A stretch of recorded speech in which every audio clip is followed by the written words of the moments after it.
ప్రేమగా ఉదయకాల సమయంలో చేరి వచ్చినటువంటి మీకందరికీ కూడా డబ్బుల పేరిట వందనాలు తెలియజేస్తూ ఉన్న దేవుడి యొక్క మహాకృపను బట్టి మరొక పునరుత్థాన దినమందు దేవుడు సజీవంగా మీ మధ్యలో నుంచి దేవుని యొక్క వాక్యాన్ని చెప్పడానికి దేవుడు ఇచ్చినటువంటి మరొక అవకాశాన్ని బట్టి దేవునికి స్తుతులు, దేవునికి వందనములు, దేవునికి తెలియజేస్తూ ఉన్న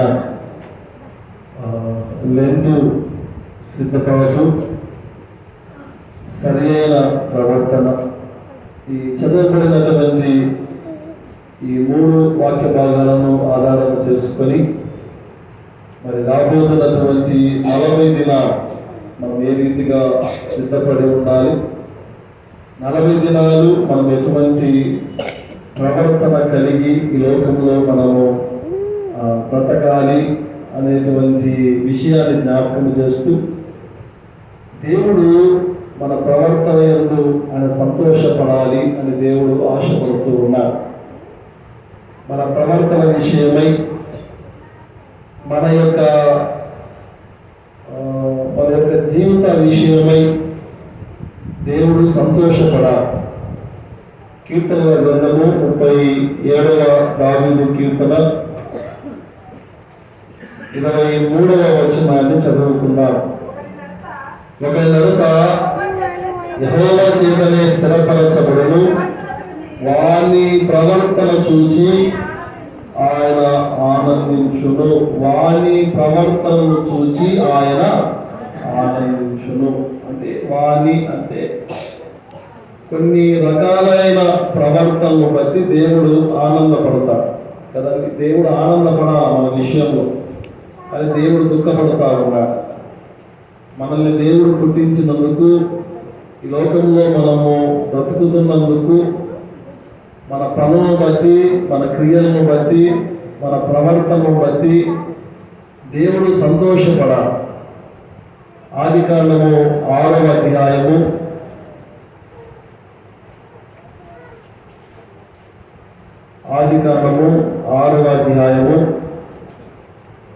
6వ వచనాన్ని చదువుకుందాం. తాను భూమి మీద నరులను చేసినందుకు యెహోవా సంతాపము నుండి తన హృదయంలో ఏం చేసుకున్నాడంటే దేవుడు నొచ్చుకున్నాడు. అంటే దేవుడు మన విషయంలో సంతోషపడాలి కానీ మన విషయంలో దేవుడు ఎప్పుడు దుఃఖపడకూడదు కదా. దేవుడు సంతోషపడాలి అంటే మన ప్రవర్తన చాలా జాగ్రత్తగా మనం ఉంచుకోవాలి. ఎందుకు దేవుడు సంతోషపడాలా, దేవుడు సంతోషపడకపోతే మనకి ఏమి రావా అని అంటే ఏమి రావు. దేవుడు మన విషయంలో, మన ప్రవర్తన విషయంలో ఆయన సంతోషపడినప్పుడే మనకి ఏమి కావాలో దేవుడు మనకు అవన్నీ కూడా ఇస్తాడు కదా. పెద్ద పాప 8వ నెలలోనే బయటకు వచ్చింది. గుళ్ళమ్మకు 8వ నెల నిండిన తర్వాత హాస్పిటల్కి వెళ్ళాం చెకప్ కోసం. వెళితే డాక్టర్ అనింది, అమ్మా నీ ఉమ్మునీరు చాలా తక్కువగా ఉంది, బేబీ డ్రై అవుతా ఉంది, కాబట్టి నువ్వు వెంటనే అడ్మిట్ కావాలా, ఎర్లీ మార్నింగ్ 6:30, 7 కల్లా సిజరింగ్ చేయాలి అని డాక్టర్లు అన్నప్పుడు వెంటనే అడ్మిట్ అయ్యా. పెద్ద పాప 8 నెలల్లోనే బయటకు వచ్చింది. కొద్ది డల్లుగా ఉంటుంది, ఎక్కువ యాక్టివ్గా ఉండదు. కానీ చిన్నది చాలా యాక్టివ్, అది చాలా హుషారు, నాలాగా ఉంటుంది, గుండగా బాగా ఉంటుంది, చాలా యాక్టివ్గా ఉంటుంది. ఇద్దరిని ఒకే క్లాసులో వేస్తే బాగుంటుంది అని అనుకున్నాము కానీ ప్రిన్సిపల్ అమ్మ ఒప్పుకోలేదు.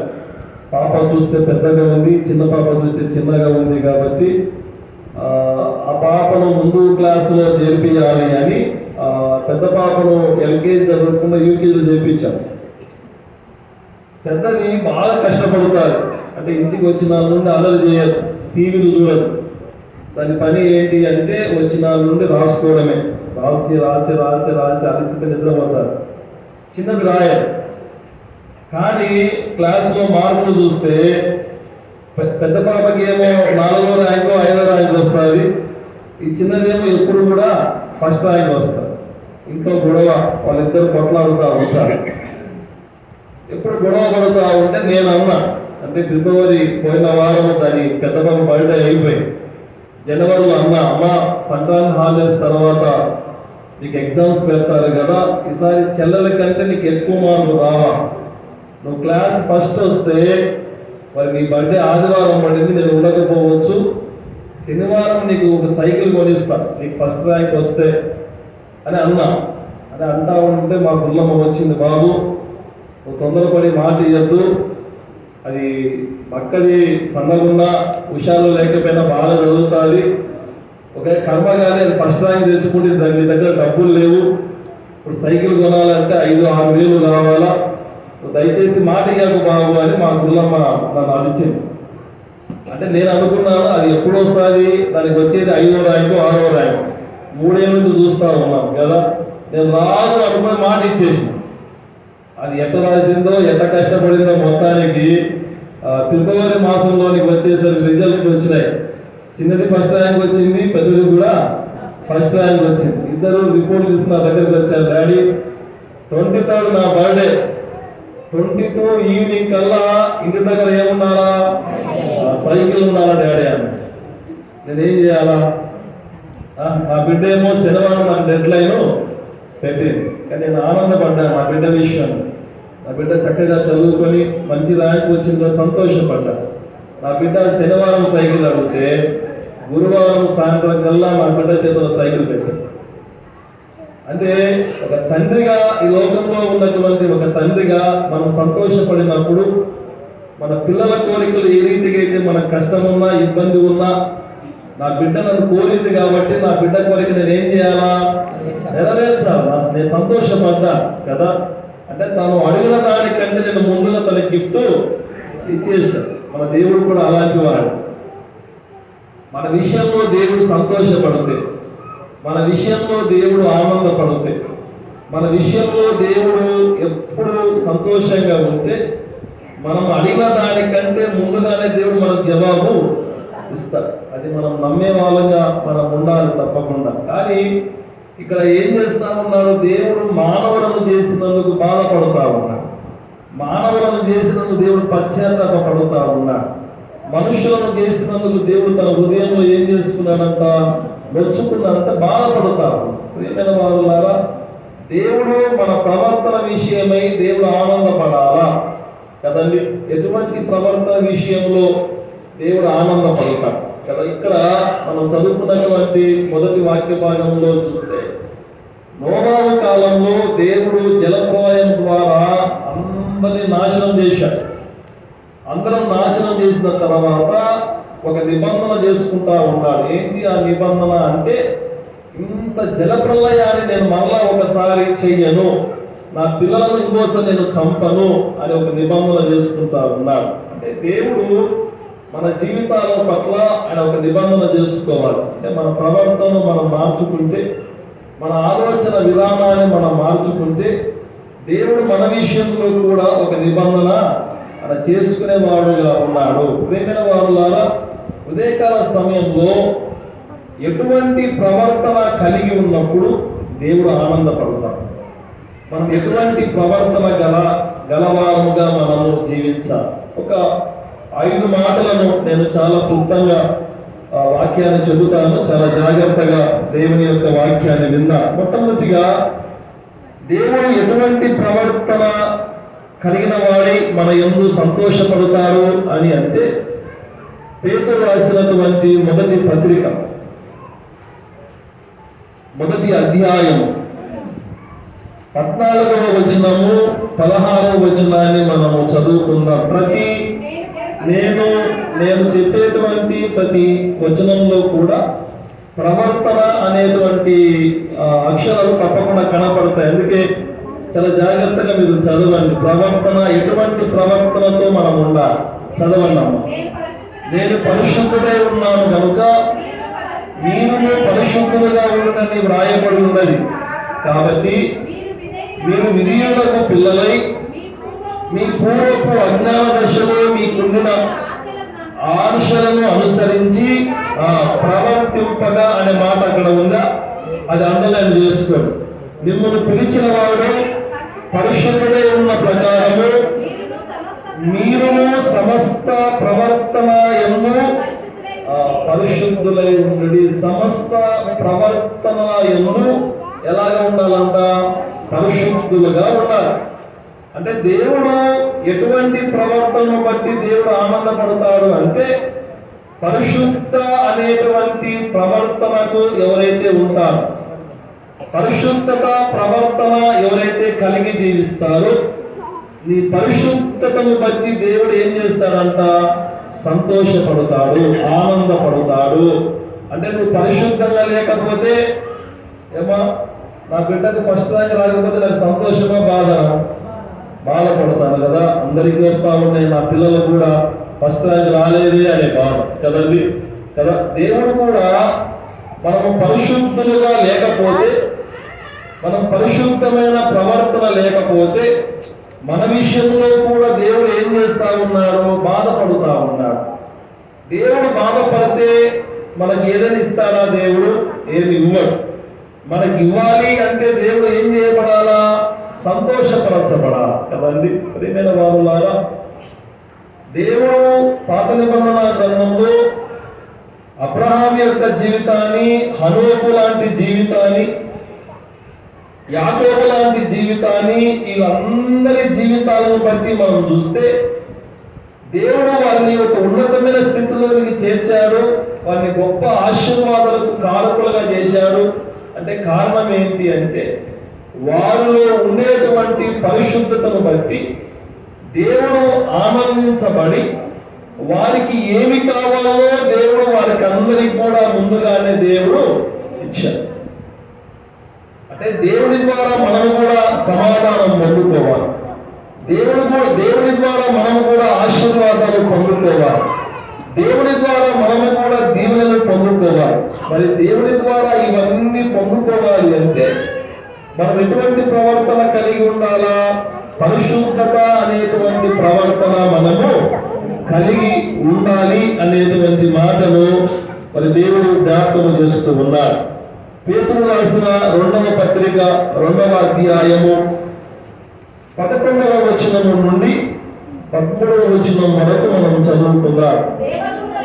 దేవదూతలు వారి కంటే మరి అధికమైన బలమును శక్తియు గలవారైనను ప్రభువులతో వారిని దూషించి వారి మీద నేరము మోప వెరతరు.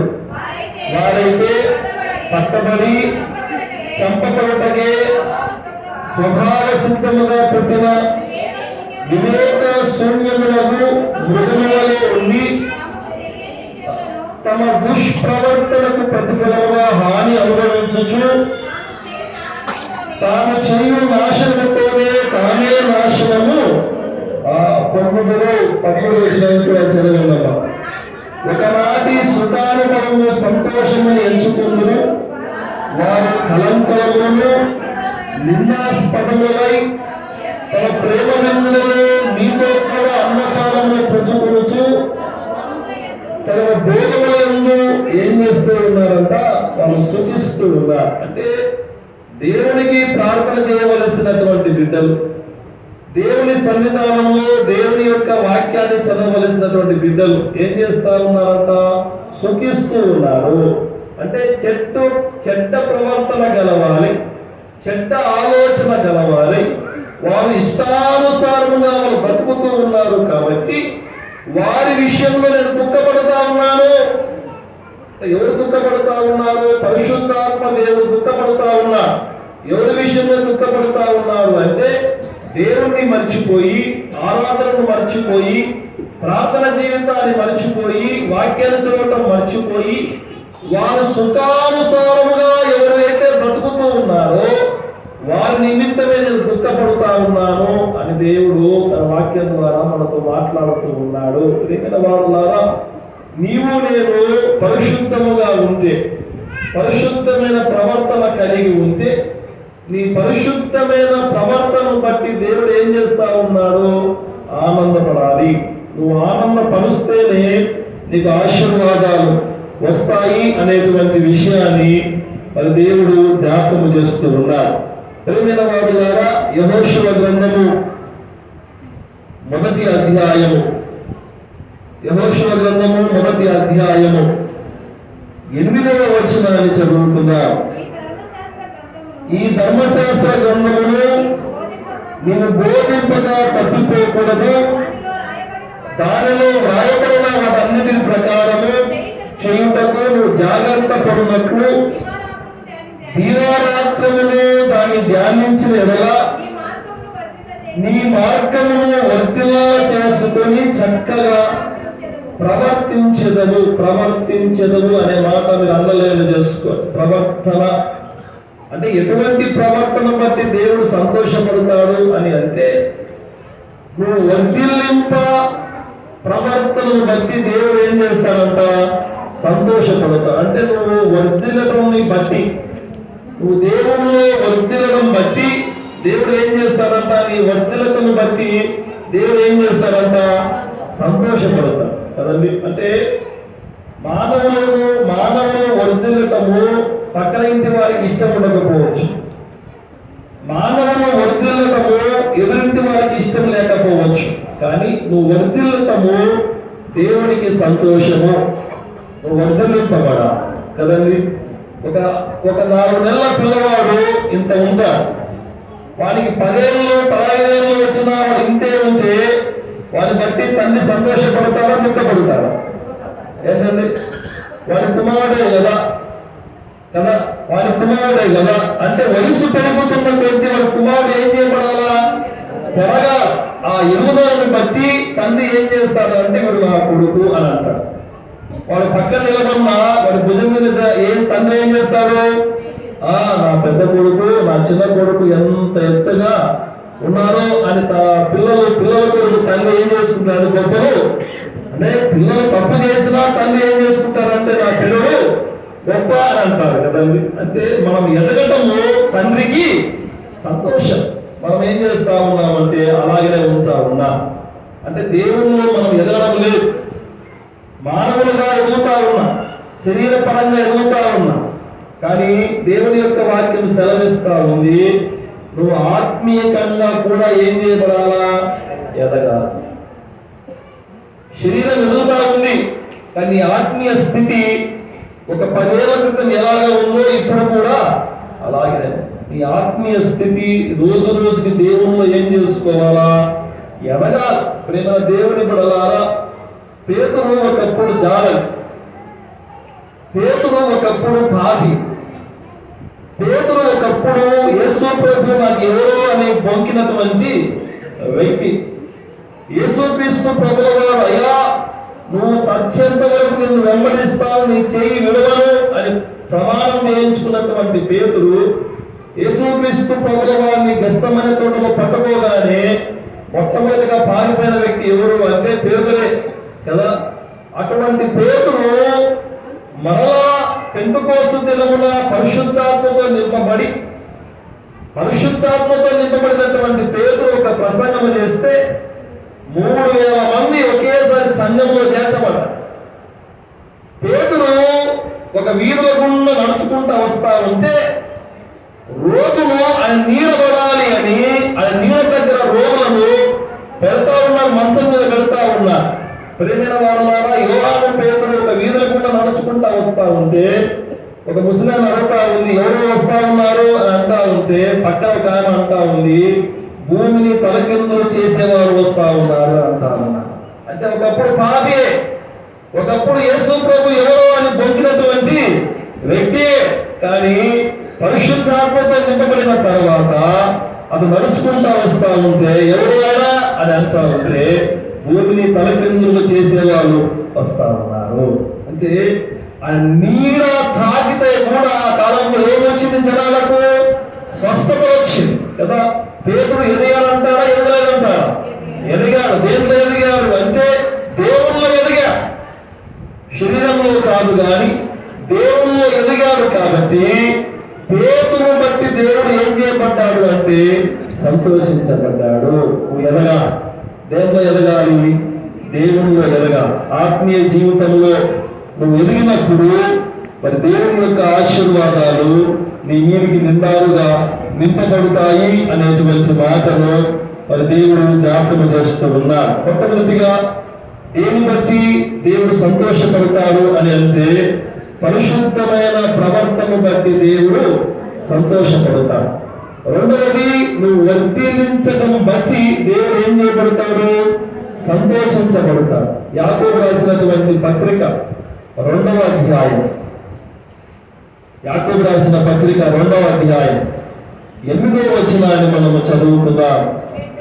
మెట్టుకు నీవలే నీ పొరుగువారిని ప్రేమించమని లేఖనంలో ఉన్నట్టి ప్రాముఖ్యమైన ఈ ఆజ్ఞను మీరు నెరవేర్చిన బాగుగానే ప్రవర్తించగలవారు గురువు. అక్కడ ప్రవర్తన అనే మాట మీద మీరు అండర్లైన్ చేసుకోండి. ఎటువంటి ప్రవర్తన కలిగి ఉండాలా? ప్రేమ అనేటువంటి ప్రవర్తన మనము కలిగి ఉండాలి కదండి. మనం చదువుకున్నటువంటి 2వ లేఖన భాగంలో 1 కొరింథీ పత్రిక 13వ అధ్యాయము 13 వచనంలో చూస్తే నీకు ఏముండాలా? ప్రేమ ఉన్నా, నీ దగ్గర డబ్బు ఉన్నా, నీ దగ్గర అంతస్తులు ఉన్నా, నీ దగ్గర గొప్ప పలుకుబడి గొప్ప అధికారం నీ చేతిలో ఉన్నా, నీకు ఏముండాలా? నువ్వు ఇతరులను ప్రేమించేటువంటి గుణము నువ్వు కలిగి ఉండాలా. నీకు ఎన్ని ఉన్నా చూడండి, ఆ మాటలను మనం చదువుకున్నప్పుడు నిజంగా మనకు సంతోషం వేస్తుంది. 1 కొరింథీ పత్రిక 13వ అధ్యాయము. కాగా విశ్వాసము, అధికారము 1వ వచనాన్ని చదవండి. మనుషుల భాషలతోనూ దేవదూతల భాషలతోనూ నేను మాట్లాడాలను, ప్రేమ లేని వాడమైతే బ్రోగడి కంచును గనగనలాడు తాళమునై ఉన్నాను. చాలా మంది భాషలతో మాట్లాడతారు. మా దగ్గర భాషలు ఉన్నాయి, నేను భాషలతో మాట్లాడతాను అంటారు. కానీ మనుషుల భాషలతోనూ దేవదూతల భాషలతోనూ మాట్లాడిన వాడికంటే ప్రేమ లేని వాడవై ఉండకూడదు అని అంటా ఉన్నాడు దేవుడు. అంటే మనం ఏమి కలిగి ఉండాలా? ప్రేమను కలిగి ఉండాలి. ఆ ప్రేమ ఎవరి ప్రేమ కలిగి ఉండాలి అంటే దేవుడి ప్రేమను మనము కలిగి ఉండాలా. దేవుడి ప్రేమను ఎందుకు కలిగి ఉండాలి అంటే ఆ ప్రేమలో మోసము లేదు, ఆ ప్రేమలో భేదము లేదు, ఆ ప్రేమలో తారతమ్యము లేదు. దేవుడు ఉన్నవాడిని ఎలాగ ప్రేమించాడో లేని వాడిని కూడా దేవుడు అలాగనే ప్రేమించాడు కదండి. దేవుడు యేసుక్రీస్తు ప్రభువు వారు ఒక వీధులకుండా వెళుతా ఉంటే గుడ్డివాడు దేవుడు కనుక్కున్నాడు. అయ్యా దావీదు కుమారుడా అని కేకలు వేస్తా ఉన్నాడు కదా. దేవుడికి వినపడింది, కానీ అతని ద్వారా ఏ మాట వస్తాడో అని ఆలోచన చేశాడు. కానీ ఆ గుడ్డివాడు ప్రేమైన వాడులారా అతడు దావీదు కుమారుడు అని గుర్తుపట్టాడు. చూడండి, యేసుక్రీస్తు ప్రభుల వారు దావీదు యొక్క సంతానంలో నుంచి వచ్చాడు అనేటువంటి విషయము ఆ గుడ్డివారికి ఎవరు చెప్పారు? ఎవరు చెప్పరా. కానీ దేవుని యొక్క కృపావరము ఆ గుడ్డివానికి ఇవ్వబడింది. అందుకే వెళ్ళేది యేసుక్రీస్తు ప్రభుల వారు కాదు. ఎవరు వెళ్తా ఉన్నారు అంటే దావీదు కుమారుడు వెళ్తా ఉన్నాడు. అందుకే ప్రేమైన వారులారా ఆ గుడ్డివాణి దేవుడు ముట్టి అంటా ఉన్నాడు, నీ విశ్వాసము నిన్ను స్వస్థపరిచింది. అంటే గుడ్డివాడిగా ఉన్నటువంటి ఆ వాడు యేసు ప్రభువుని చూడలేకపోయినా యేసు ప్రభుల వారు దావీదు కుమారుడు అని ఏం చేసుకున్నాడు? ఆ వ్యక్తి గుర్తుపట్టాడు కదండి. మనము దేవుణ్ణి గుర్తుపట్టలేకపోతాము. అందుకే పిల్లలకు అనారోగ్యం రాగానే అంతరాలు వేస్తా ఉన్నాం. అంటే దేవుణ్ణి మనం ఏం చేయలేకపోతా ఉన్నాము? ఏం చేయలేకపోతే గుర్తుపట్టలేకపోతా ఉన్నాం. ఒక ప్రార్థన వేస్తా ఉన్నాం, వెళ్తా ఉన్నాం. అనారోగ్యం వస్తే, జ్వరం వస్తే పారాసిటమాల్ వేసి జ్వరం తగ్గుతా. వారి కోసం ప్రార్థన చేస్తే దేవుడు వాడిని ఏం చేస్తాడు? స్వస్థపరుస్తాడు. నువ్వు అంతరాలు వేయాల్సిన అవసరము లేదు. అంటే నీకు దేవుడు అంటే ఏం లేదు అంటే గుర్తు లేదు. నా దేవుడు నా పిల్లలను ఏం చేస్తాడు? స్వస్థపరుస్తాడు అనేటువంటి నమ్మకం నీకు లేదు. అందుకే జ్వరం రాగానే అంతరాలు కలుగుతా ఉన్నావు, వానికి ఏదైనా కింద పడగానే అంతరాలు కలుగుతా ఉన్నావు. నీ పిల్లలను నువ్వే సాతానులోనికి తీసుకొని పోతా ఉన్నావు. ఒక గుడ్డివాడు దేవుని గుర్తుపట్టారు తెలుసా? నువ్వు కూడా దేవుని గుర్తుపట్టాలి. ఆ ప్రేమ నీలో ఉంటే నువ్వు దేవుని ఏం చేయగలుగుతావు? అంటే వారికి చూపు లేకపోయినా గుడ్డివాడు. మనకు చూపు ఉన్నా మనం కూడా ఎటువంటి వాళ్ళము? ఏమా మీ పిల్లలకు మీరు అంతరాలు కలిగితే మీకు చూపు ఉన్నా కూడా మీరు గుడ్డివాడే, అంతే కదా. మీకు దేవుని మీద ఏం లేదు, నమ్మకం లేదు, నీకు విశ్వాసం లేదు, అందుకే అంతరాలు కలుగుతా ఉన్నా కదా. ఒక గుడ్డివాడు యేసు ప్రభుని దావీదు కుమారుడని గుర్తించి అరిచాడు. మరి మనం కూడా దేవుణ్ణి గుర్తించి ఆయన అరవాలి. ఆయన గుర్తించి దేవుణ్ణి అరిచినప్పుడు దేవుడు మన ప్రార్థన ఆయన వినటానికి దేవుడు ఎప్పుడు కూడా సిద్ధంగా ఉన్నాడు అనేటువంటి విషయాన్ని మరి దేవుడు జ్ఞాపకం చేస్తూ ఉన్నాడు. దావీదు రాసినటువంటి కీర్తనల గ్రంథం 84వ కీర్తన, 84వ కీర్తన 11వ వచనాన్ని మనము చదువుకుందాం.